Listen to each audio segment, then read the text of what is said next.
Magandang umaga mga igan, umalis na papuntang Japan si Pangulong Noynoy Aquino para sa isang araw na working visit.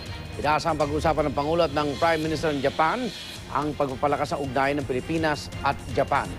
May live report si Victoria Tulad. Victoria.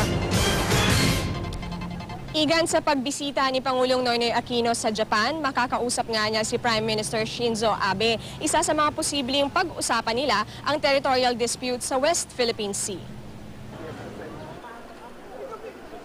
Pasado alas 6 ngayong umaga, umalis si Pangulong Aquino papunta ng Japan. Inimbitahan siya na maging keynote speaker sa conference ng Japan International Cooperation Agency o JICA. Bago ang conference, makikipag-usap si Pinoy kay Japanese Prime Minister Shinzo Abe.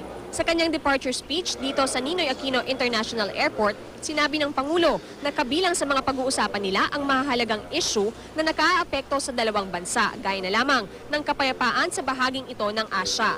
Ang Pilipinas at Japan ay parehong may territorial disputes sa China. Ayon sa Pangulo, kasama rin sa kanilang pag-uusapan ang kaunlaran sa rehiyon, ang pangmatagalan at malawakang kapayapaan sa Mindanao at ang tagumpay ng Comprehensive Agreement on the Bangsamoro. Ang Japan ang pinakamalaking trading partner ng Pilipinas ngayon.